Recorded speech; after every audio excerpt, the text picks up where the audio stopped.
Welcome back to Wicked Wi-Fi 101. The time has come for me to show you how to connect your Wicked IoT device to AWS. Once connected, you will be able to publish MQTT messages and subscribe to MQTT topics. That's everything you need to build your own IoT devices that connect with the world. The Wicked SDK contains libraries that make it easy to create MQTT firmware. There is a general purpose MQTT library in libraries/protocols/MQTT, and one that we built specifically for you to use with AWS in libraries/protocols/AWS. We will focus on the AWS libraries here, but the solution projects for the class show examples using both the AWS library and the general MQTT library. So feel free to browse those if you want to see different libraries in action. To include the library in your project, you first need to include it in the makefile and include the header files in your C source files. In addition to the library, there are several demo applications included in the SDK that can be used as a starting point for using MQTT with AWS. These applications are all located in the apps/demo/AWS directory. The projects are IoT PubSub Publisher, which publishes messages to a topic when a button is pressed on the kit. IoT PubSub Subscriber, which subscribes to a topic and controls an LED on the kit based on the messages it received, and these two can talk to each other through the cloud. IoT Shadow, which shows how to interact with a thing via the shadow and also demonstrates using a temporary configuration AP and a web server in the kit to set up the Wi-Fi configuration and the security certificates. Greengrass/Publisher, which shows how to publish using AWS Greengrass, a software package that extends the AWS cloud capabilities to local devices. Greengrass/Subscriber, which shows, you guessed it, how to subscribe using AWS Greengrass. First, I'll show you the IoT Publisher project, and afterwards, I'll walk you through all of the source code. The security certificates and key are included in the makefile. The firmware needs Amazon's root certificate, the certificate for your device, which you created in the last chapter, and the private key for your device. Amazon already has the public key for your device since we created it along with the certificate and the private key, so we don't need to provide that in the firmware. First, let's copy the Amazon Trusted Services root CA certificate into the resources/apps/IoT folder. We need to delete the existing rootca.serve file and rename the one that we downloaded to that exact name, since that's what we're going to use in the firmware. Next, let's delete the client.cer and the privkey.cer files from the publisher subfolder and copy in our files. Again, rename them to match what the firmware is going to look for.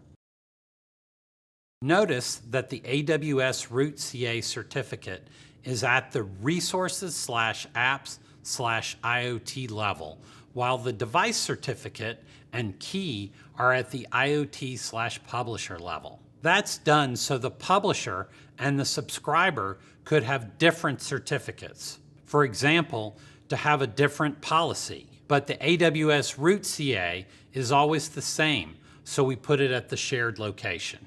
Now, I'll go back to the makefile and add the custom platform that we discussed back in Chapter 2 to the list of valid platforms for this project. Otherwise, it won't build for the kit/shield combination that I'm using. Before I forget, I'm going to do a clean since I just modified the files from the SDK that are not in C files or header files. I want to make sure that the make process will see all of the latest versions. There is one change that needs to be made to the source code. If you go to line 108, you will see that the name of the AWS broker is there. You should replace that with the name of your virtual broker. If you don't know the name, you can find it from the AWS console by clicking on the settings. One other thing to note is the thing name on line 117. Since we aren't using the shadow, we don't need to change it. But one important thing to know is that everything that connects to your broker must have a unique name. If not, the things will conflict with each other and things won't work properly. See, there's that complicated things will break things thing. Next, remember to update the SSID and password for your Wi-Fi access point in the Wi-Fi config dct.h file, just like you did in Chapter 5. Finally, create a make target for the PubSub Publisher app and program it to the kit.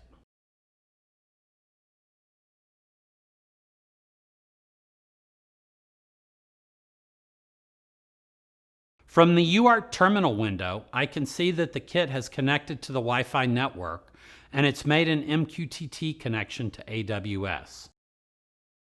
Next, I'll go to the AWS console and open the test client. From here, I can subscribe to messages from a topic. The Publisher project uses the topic wicked_bulb. I'll show you that in the firmware in a minute, but just trust me for now. This project doesn't send JSON, which is okay by the rules, but it's a bit unusual. So I'll just display the payload as a string, and I'll subscribe to the topic. I press the button on the kit, and looky there, we got a message that says light off. If I press the button again, it will send another message that says light on. And then the next message is back to light off. We now have an IoT connected light switch. How cool is that? Looking at the firmware, wicked_aws.h and AWS common.h are included to provide access to the library functions, and resources.h is included to provide access to the resource files, the certificates, and the keys. Then we have a few defines for the topic and the messages that the firmware sends. Next is a structure for the security credentials. It's empty for now. A structure to set up the AWS endpoint. This is where you put your broker name earlier, and a structure for the things info. In the main application loop, you will see the usual wicked init and wicked network up to get connected to the Wi-Fi. Next is a call to the helper function that takes care of the security credentials. It reads the AWS root certificate and the devices certificate and the device's private key from where we stored them in the resources directory. Then, back in the main loop is a call to wicked AWS init. It takes the structure that contains the thing's info from earlier and the name of a callback function.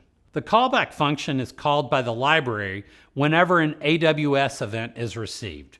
You can see here that you get a callback for a connection, a disconnection, a publish event, a subscription event, and so on. In this case, the function just sets a variable during the connection and disconnection. After AWS initialization, the firmware creates an endpoint using the broker information structure from earlier, and then it opens up the AWS MQTT connection. Finally, the firmware goes into a loop in which it waits for a semaphore that is set when the button is pressed. When that happens, if there is a connection, the appropriate message is published using the function wicked AWS publish. You give it a handle to the AWS connection, the topic name, the message length, and the quality of service that you want. That's it. Really not that difficult, is it? I know you can make it work. Now let's do the same thing for the subscriber app. We allowed all IoT actions when we set up the policy for our certificate, so we can just copy over the device certificate and private key from the publisher resources to the subscriber resources. The AWS root CA certificate is always the same, and it is in a shared location already, So that's all set. Now let's run clean to make sure that the build will see all of the latest certificates. Then update the broker name in the source code. It's on line 119 this time.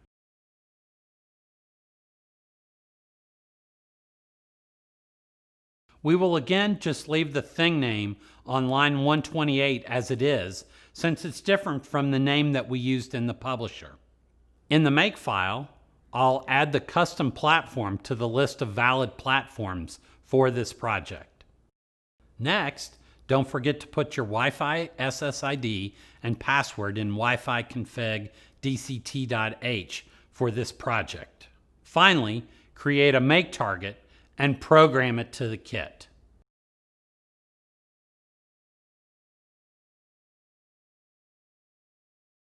In the UART terminal, I can see that it connects to Wi-Fi, opens up an MQTT connection to AWS, and then subscribes to the topic wicked_bulb. On the test client, I will choose Publish to a Topic, and I'll enter the topic name. Again, this project isn't expecting JSON for some reason, so I'll delete the JSON stuff and just enter light on. Now I click the Publish to Topic button and look, the LED turns on. I can then send light off to turn the light off. Now we have an IoT connected light bulb. How awesome is that? The firmware is very similar to the Publisher app, so I won't go through it here in detail, but you can review it on your own. One thing I will point out is the AWS callback function. In the case of the subscriber, it handles the payload received event, which is called when a message is received for a topic that you've subscribed to. Now, let's put it all together. I'll plug in one kit with the publisher firmware and another with the subscriber firmware. When I press the button on the publisher kit, it will send a message all the way to Amazon.com and the AWS MQTT broker. The broker then pushes the message on the subscriber and the light turns on. Now we have an IoT connected light switch controlling an IoT connected light bulb through the cloud, all using the wonderful magic that is the Wicked SDK. This is the end of HTTP and MQTT. I'm going to talk more about AMQP and CoAP in later chapters. If you've watched all of the videos up until this point, or read the manual on your own, you now have all of the tools you need to create a complete IoT device using Wicked. You can set up platform files for your own custom hardware, read sensors from the pins using GPIOs or I2C, provide user information using LEDs or the OLED display, use the RTOS, use libraries, connect to Wi-Fi and AWS using secure TLS sockets, and send and receive MQTT and HTTP messages. In the next chapter, I'll demonstrate a complete IoT device and challenge you to replicate it on your own as the final test of your newly developed, wonderful, fantastic IoT skills. As always, you can post your comments and questions in our Wi-Fi developers community, or as always, you're welcome to email me at alan_hawes@cypress.com or tweet me at AskIoTExpert. But I would encourage you, you've got the tools to win. Go forth and build amazing devices.